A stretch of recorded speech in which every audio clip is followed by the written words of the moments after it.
Dice así en adelante, versículo 1 en adelante: Dios, habiendo hablado muchas veces y de muchas maneras en otro tiempo a los padres por los profetas, en estos postreros días nos ha hablado por el Hijo, a quien constituyó heredero de todo y por quien asimismo hizo el universo.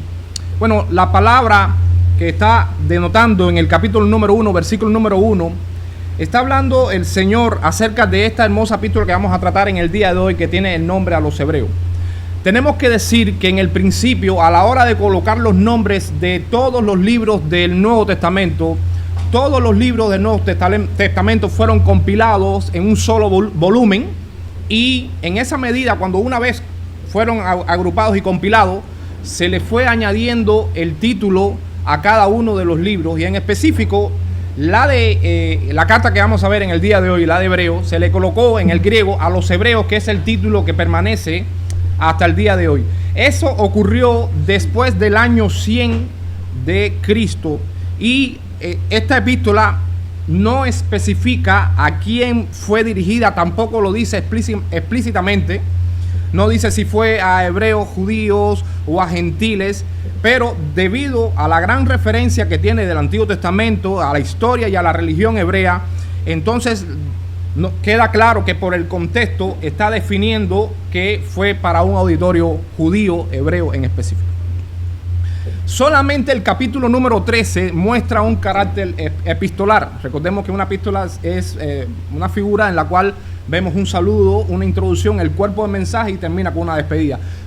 Solamente el capítulo número 13 tiene esas características. Todo lo demás es como un discurso teológico y también una carta propiamente dicho. El tema central de la carta a los hebreos comienza diciendo un contraste. Primero, el cristianismo es superior al judaísmo. Comienza a contrastar el judaísmo con el cristianismo, y el cristianismo es infinitamente superior, el judaísmo es inferior, el cristianismo es celestial, el judaísmo es terrenal. El gran tema es Jesucristo, que ha completado en el nuevo pacto todo lo que el antiguo pacto había iniciado. Es decir, Cristo es el cumplimiento de todo lo que el antiguo pacto ha dicho, y también es la última y final revelación de Dios a la iglesia y a la humanidad. Por eso es que en este libro, en esta carta, nosotros vamos a ver un gran un gran cúmulo de referencias del Antiguo Testamento, y basado en la lectura que podamos hacer y acercarnos a esta carta, en el estudio que hagamos, usted va a ver que se va a repetir una y otra vez la palabra mejor. La palabra mejor aparece con mucha frecuencia, y esta serie de comparaciones es para demostrar que la revelación de Dios en Cristo es superior a la revelación que vino por medio de la ley, especialmente aquella ley que fue aplicada mediante el sacerdocio levítico. Como el libro de Hebreos compara el sacerdocio imperfecto levita con el sacerdocio perfecto de Cristo, bueno, es importante tener un conocimiento bastante adecuado de lo que significa, de lo que es el libro de Levíticos. Levítico básicamente es las indicaciones que Dios le ha trazado a su pueblo a través de un sistema de sacrificio que simbólicamente representaban el arrepentimiento interno de los pecadores de Israel y el perdón divino si se arrepentían. Sin embargo, nosotros vemos que una y otra vez tenían necesidad de repetirse esos sacrificios. Esos sacrificios nunca terminaban por una sola razón, porque no solamente los sacerdotes, sino el pueblo continuaban pecando, y entonces definitivamente había que volverlos a efectuar una y otra vez, de tal manera que nunca tenían un fin. Así que al ver la necesidad de un Salvador, al ver la necesidad de un sacerdocio perfecto, no solamente se hacía necesario para el pueblo de Israel que viniera este mediador, sino que toda la humanidad necesitaba un Salvador, y gracias a Dios tenemos un Salvador para la iglesia y para el resto del mundo por medio de nuestro Señor Jesucristo. Así que Cristo es ese, como dice Juan cuando lo vio por primera vez en Juan capítulo número 1, verso 29, ese es el Cordero de Dios que quita el pecado del mundo. La epístola a los hebreos es un estudio, en definitiva, en resumen, que contrasta los rituales imperfectos e incompletos del antiguo pacto dado por Moisés con la provisión infinitamente superior, infinitamente mejor, porque aparece mejor, del nuevo pacto ofrecido por el perfecto sumo sacerdote, el unigénito Hijo de Dios, el Mesías, nuestro Señor Jesucristo. Veamos el autor y el lugar en que fue escrita esta carta. ¿Quién fue el autor de los hebreos? Bueno, habíamos dicho que no está definido a quién lo escribió. No obstante, a eso se han sugerido bastantes alusiones, pero todos son, como es obvio, inferencias. Por ejemplo, algunos dicen que lo escribió Silas, Bernabé, Apolos, el médico Lucas, Felipe, Aquila, Priscila y por supuesto Pablo. Pero el vocabulario que tiene la epístola a los hebreos, el estilo con que se escribió, las características que tiene esta carta, definitivamente no concuerda con ninguno de estos autores. Quien quiera que sea el autor, Hebreos capítulo número 2, verso 3, se incluye a sí mismo entre las personas a quienes otros le confirmaron el mensaje de Cristo. Y aparece esta persona incluyéndose en ese grupo de los que recibieron la palabra en aquel momento. Muchos, por supuesto, han creído que es el apóstol Pablo, pero en la actualidad pocas personas aceptan que Pablo sea el autor. El mismo Pablo decía ser un autor que tenía una palabra llana y sencilla, pero el estilo del griego con que se escribió la epístola es un estilo, déjeme decirle, altamente fino y completamente diferente al estilo en que Pablo escribía sus cartas. El mismo Calvino en el siglo XVI dijo: no puedo dar razones para mostrar que Pablo fue su autor. En 1537, siglo XVI, también Martín Lutero sugirió incluso que Apolos era el autor, pero todas estas cosas son, por supuesto, inferencias. Hoy en día las opiniones están muy divididas con respecto a quién puede ser el autor. Lo que sí sabemos es que es un enigma que no tiene solución.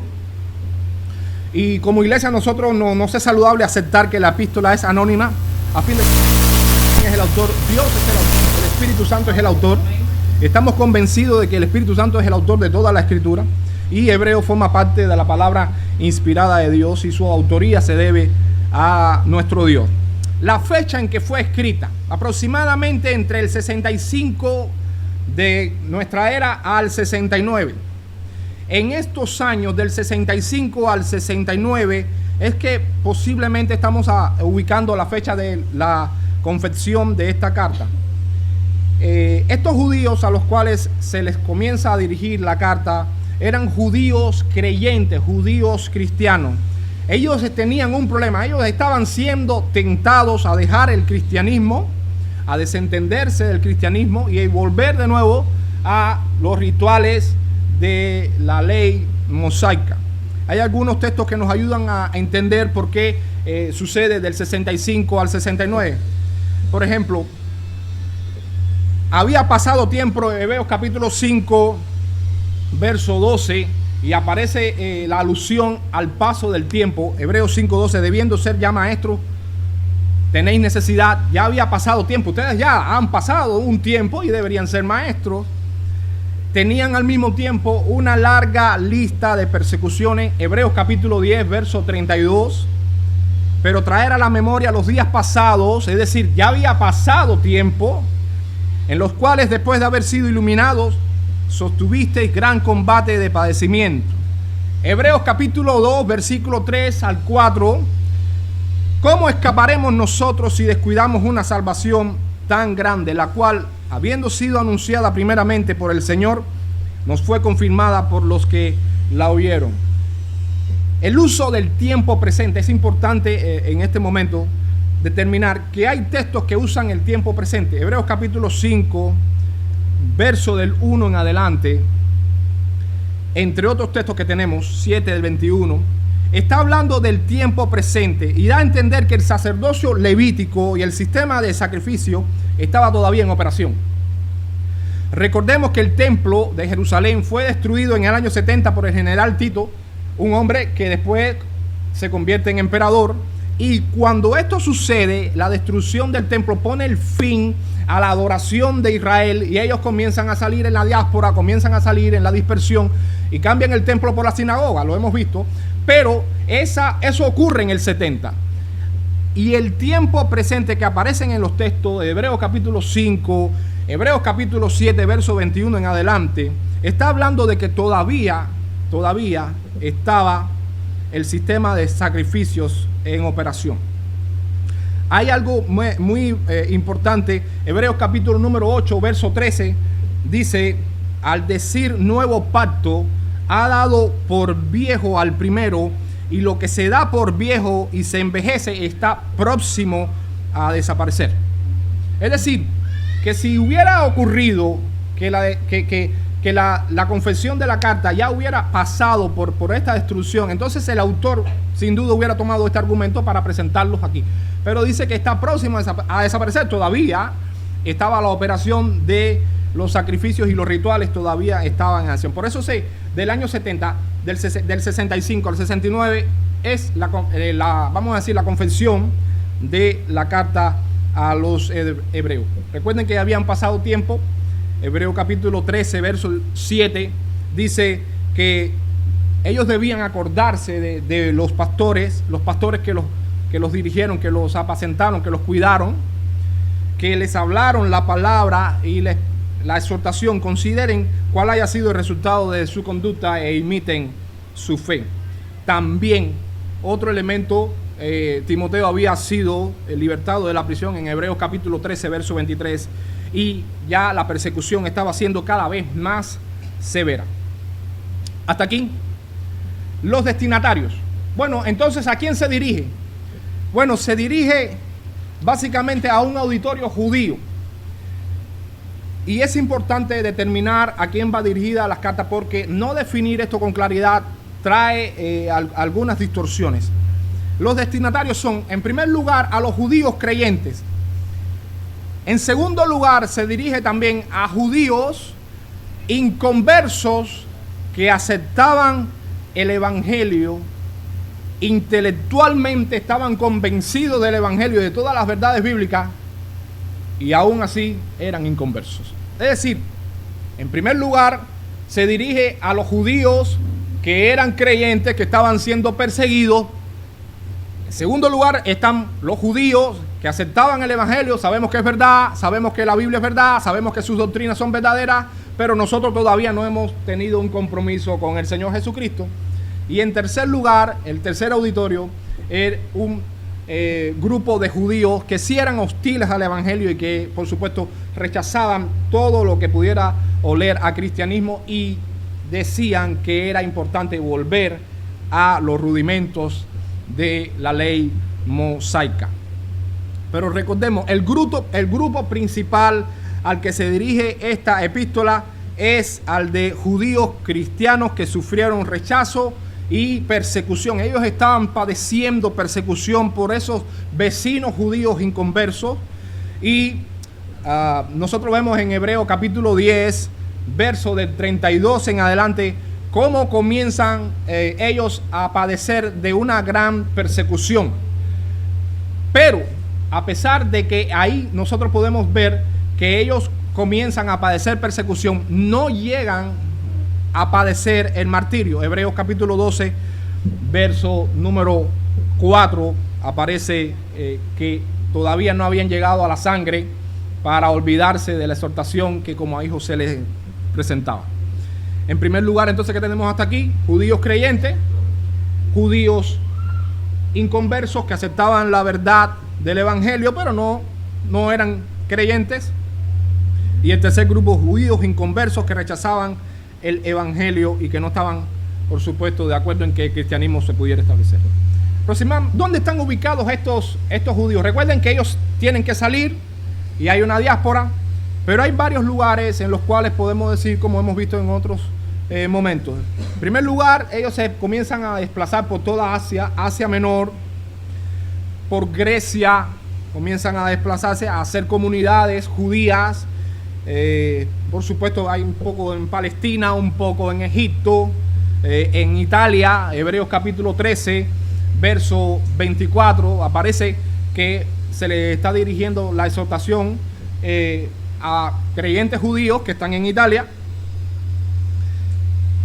pero están completamente diseminados por todo, vamos a decir, el imperio, por Asia, por Grecia, por Egipto, etcétera. Esta generación de judíos habían practicado los sacrificios levíticos en el templo de Jerusalén y habían ido hacia el exilio, por supuesto, porque el templo ya después del año 70 es destruido, tienen que salir, hay una persecución y comienza la diáspora, pero ellos siempre se sentían atraídos, a pesar de estar en aquellos lugares, a adorar en el templo. Así que algunos solían peregrinar al templo y intentar volver a rescatar esas tradiciones. El lugar específico no se conoce, pero sí estaban diseminados por toda Asia y por todo Egipto. Recordemos que cuando ellos pierden el esplendor y la grandeza de las ceremonias del templo, la comodidad del templo, los objetos religiosos visibles, entonces ellos se sentían tentados a volver a rescatar todas esas tradiciones y todas esas costumbres, y a partir de ahí comienza a haber una tentación. ¿Vale la pena servir a Cristo? Había pasado tiempo. ¿Cuánto tiempo? Ha pasado 30 años desde que Cristo fue a la cruz y fue resucitado. Han pasado 30 años desde la ascensión y Cristo todavía no ha vuelto por segunda vez. Por eso tenían una cantidad seria de problemas espirituales. Ellos comenzaron a abundar en dudas, en caídas, en confusión. Y el escritor de Hebreo comienza a escribirles al grupo de creyentes con el propósito de estimularlos a la fe. En primer lugar, el cristianismo es superior al judaísmo. En segundo lugar, Cristo es superior a cualquier sacrificio. Los sacrificios tienen que darse una y otra vez, pero Cristo se ofreció a sí mismo de una vez y por todas. Todo lo que nosotros podemos depositar nuestra fe en Cristo es infinitamente superior a esos rituales. Los rituales no van a resolver nada. Todo lo tenemos en Cristo y Cristo es el todo en todos. Amén. El escritor de Hebreo comienza a estimularlos para que puedan perseverar en su profesión de fe. El autor les muestra la excelencia del nuevo pacto en el que ellos han entrado por el Señor Jesucristo y la superioridad que tiene ese nuevo pacto sobre el antiguo pacto. Pero no solamente es para estimularlo, también les hace advertencias. De hecho, Hebreo tiene 5 grandes advertencias. La advertencia que nosotros podemos ver, por ejemplo, Hebreo capítulo 6, versículo número 4, importante que la podamos ver. Comienza el escritor de los Hebreos a hacerles advertencias, y estas advertencias han causado algunos problemas a algunos creyentes, porque parece indicar estas advertencias que es posible caer de la gracia y perder la salvación. Sin embargo, nosotros vemos que estos pasajes lo que ponen de manifiesto no es que los cristianos verdaderos pueden perder su salvación, sino que es posible que alguna persona tenga cierto parecido a un cristiano, se supone que es un cristiano y por supuesto no lo es. El pasaje de Hebreo comienza ahora a instarlos a ellos a perseverar, pero las advertencias son solemnes, son fuertes, no vayan a hacerlo. Y mis hermanos, nosotros tenemos que entender que ellos están un poco inmaduros. Recuerden que no tienen todavía una base sólida, han pasado algunos años, esperan la segunda venida, no viene, estamos siendo perseguidos. Bueno, lo único que tenemos que hacer es volver a donde estábamos y nos vamos a quitar los problemas de arriba. Hebreo comienza a instarles que eso no es para nada prudente y comienza a una y otra vez a advertirles qué cosa es abandonar la fe cristiana. Sin embargo, nosotros vemos que el propósito es advertir, estimularlos a que perseveren, amonestarlos, alentarlos, y fundamentalmente Hebreos los dirige a que pongan su confianza en todas las promesas que Dios ha dado en su palabra. Esas promesas que Dios ha dado son suficientes para poder establecer a un creyente, cualquiera que sea su circunstancia o su situación. El contenido de Hebreos: Jesús es superior a todo. Jesús es superior a los ángeles. Es mayor que Moisés y que Josué, antiguo pacto. Tiene un sacerdocio perfecto, intransferible, como el de Melquisedec. Advierte contra la apostasía. El antiguo y el nuevo pacto una y otra vez son contrastados, y por supuesto hay alientos, advertencias y exhortaciones. En resumen, ¿qué tenemos hasta aquí? Bueno, tenemos una carta que se dirige a judíos creyentes, a quienes el autor les está escribiendo. No habían crecido mucho en su fe, estaban siendo perseguidos por otros judíos no creyentes. Ellos se sentían desalentados. Habían pasado 30 años de la resurrección de Cristo y todavía seguían padeciendo. Estaban tentados a volver a esos sacrificios y a esos rituales levíticos, y por lo tanto ellos necesitaban una amonestación, una advertencia, un aliento para poder seguir hacia adelante, pero también ciertas instrucciones para que entendieran que el viejo sistema de sacrificios era solamente una sombra y figura de lo que iba a venir, y que Cristo, al venir, ya se constituía en nuestro sumo sacerdote eterno, sin sustitución e inmutable. En este contexto, el contenido de Hebreo es un tratado cristológico por excelencia. Capítulo del 1 al 4, el Hijo es la revelación final y completa de Dios, superior a los profetas, superior a los ángeles, superior a Moisés y al sumo sacerdote Aarón en el Antiguo Testamento, los exponentes mayores que tenía el Antiguo Pacto. Capítulo del 5 al 7, Cristo es presentado como un sumo sacerdote fiel, un sacerdote superior a la orden de Aarón por ser de la orden de Melquisedec. Del capítulo 8 al capítulo número 10, este sacerdocio de Cristo se lleva a cabo bajo un nuevo pacto, en el nuevo santuario celestial, con un ministerio nuevo y mejor que provee una herencia eterna y que se basa en un sacrificio de eficacia final y definitiva. Capítulo 10, segunda parte, al capítulo número 13, la porción práctica de la epístola es un llamado que nos hace el Señor a ellos y a nosotros a seguir avanzando con una fe renovada, sin despreciar la disciplina divina, llevando a cumplimiento los frutos que tenemos de paz y de santificación, y manteniendo las virtudes de una vida separada para Cristo, perseverando y obedeciendo al Evangelio. Algunas peculiaridades que podemos decir con respecto a esta carta. Bueno, esta carta tiene un lenguaje en el griego que tiene una alta calidad literaria. Está marcada por una dicción elegante, no dada en otros contextos, en otras cartas. Tiene una construcción cuidadosa, tiene 5 grandes advertencias, 5 serias advertencias. Los términos que se utilizan: ángel, santo, santificador, pecado, sacrificio, sangre, por ejemplo. Utilizan muchas veces perfeccionar, descanso, cielo, fe. Las alusiones que tiene hacia el Antiguo Testamento está cargada de referencias al Antiguo Testamento, y cita posiblemente algunos pasajes que están en la Septuaginta. Otro aspecto interesante es la clara exposición de los pasajes que cita del Antiguo Testamento, y al escritor expresar todo ese cúmulo de citas y de referencias del Antiguo Testamento. No hay duda de que estamos en presencia de un maestro del Antiguo Testamento y un predicador que dominaba el Antiguo Pacto. Algunas doctrinas que podemos sacar de esta carta, que es tan valiosa para la iglesia del día de hoy. Bueno, esta carta nos introduce con más desarrollo la doctrina del nuevo pacto.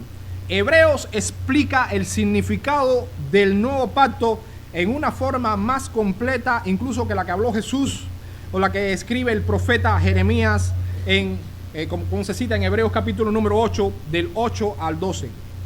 Hebreos capítulo 8, del 8 al 12, es la alusión que se hace del Antiguo Testamento de la profecía de Jeremías en Jeremías capítulo 31, verso 31 en adelante. También la doctrina, no del nuevo pacto, también la doctrina de la cristología es rica, variada. De hecho, en cuanto a contenido, Hebreo es un tratado cristológico por excelencia. Añade mucho a la doctrina de la expiación, coloca la expiación asociada con el pacto, une la encarnación, la expiación. Hebreo conecta la encarnación con la expiación, es decir, la humanidad con la deidad asociadas a la persona de Cristo, la cual revela el Evangelio según San Juan.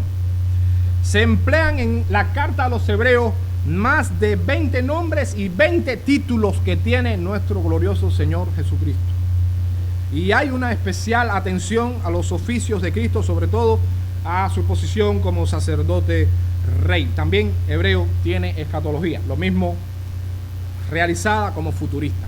Es decir, es un tratado cristológico por excelencia de gran envergadura, con un estilo literario muy fino y con grandes argumentos que apoyan que al fin de todas las cosas, Cristo es superior a todas las cosas y que Cristo es suficiente para cualquier creyente y para su iglesia en el día de hoy. El libro de Hebreos sirve en el estudio del Antiguo Testamento como guía para ver qué es una tipología, los significados de los rituales levíticos, aunque Hebreo no se propone dar una exposición detallada de todo lo que significa las ofrendas y las fiestas, sí confirma la función profética de esas ofrendas que señalaban hacia el Mesías, el Cristo, constituyendo así la llave para la interpretación de los tesoros del Antiguo Testamento. Es decir, cuando nosotros estamos leyendo el libro de Levítico y lo vamos al mismo tiempo llevando en paralelo con la carta a los hebreos, nosotros vamos a tener mucha más luz y mucha más comprensión, porque sin duda Hebreo es el mejor comentario que tiene el libro de Levíticos en el Antiguo Testamento para entender cuál es la intención de Dios al mostrar todos esos sacrificios y todos esos rituales para al final mostrarnos a Cristo al final del camino. Algunos pasajes muy famosos que podemos encontrar, como el que leíamos, Hebreos capítulo número 1, del 1 al 3, el Hijo es la revelación final. Hebreos 4:12, la palabra de Dios es viva y eficaz, más cortante que toda espada de dos filos. Hebreos 4 del 14 al 16 son pasajes que han en la historia tenido un marcado, preponderancia, un sumo sacerdote que se compadece de nosotros. Hebreos 9:27, después de la muerte hay un juicio. Hebreos 10:22, acerquémonos con corazón sincero. En ese mismo capítulo, versos 24 al 25, dice, no dejando de congregarnos, como algunos tienen por costumbre. Por supuesto, el famoso capítulo número 11 es, pues, versículo número 1, 11:1, la certeza de lo que se espera, la convicción de lo que no se ve. Hebreos 12, del 1 en adelante, comienza con una gran nube de testigos que han pasado por este camino y que están expectantes a cómo vamos a correr la carrera, y la exhortación: despojémonos de todo peso y del pecado que nos asedia y corramos con paciencia la carrera que tenemos por delante. Hebreos 13:2, no se olviden de la hospitalidad, porque por esa hospitalidad algunos sin saberlo llegaron a hospedar ángeles. Hebreos 13:8, Jesucristo es el mismo ayer, hoy y por los siglos. Y mis hermanos, es una epístola cargada de cristología. Hebreos, pudiéramos decir, es Cristo puro revelándose en el nuevo pacto que tenemos hasta el día de hoy. Hebreos capítulo 13 dice, verso 15, así que ofrezcamos siempre a Dios por medio de Él sacrificio de alabanza, es decir, fruto de labios que confiesen su nombre. Y la palabra está denotando toda una base bíblica que comienza desde el Antiguo Testamento para mostrarnos que todas esas cosas eran sombra y figura de lo que había de venir, y Cristo es la final revelación de Dios al hombre. Hasta aquí, ¿alguna duda que puedan tener? Pastor.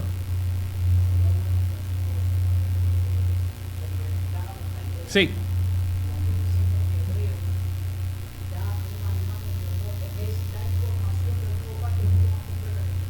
Ajá. Sí.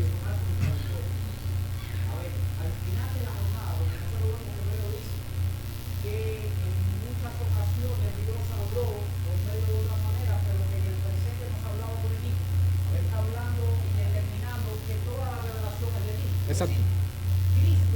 Sí.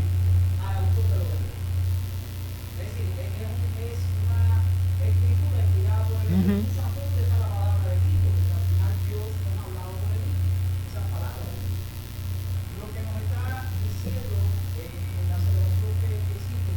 Sí. Correcto.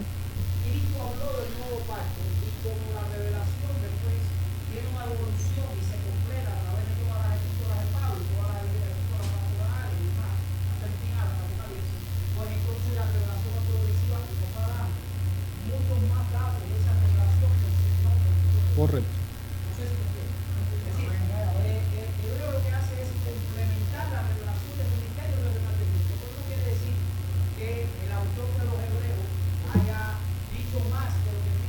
Correcto.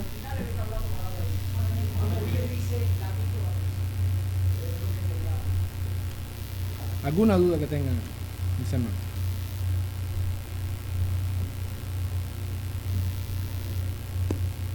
Bueno, si no hay duda, vamos a terminar este tiempo. Nuestro hermano Fico nos presentamos en oración.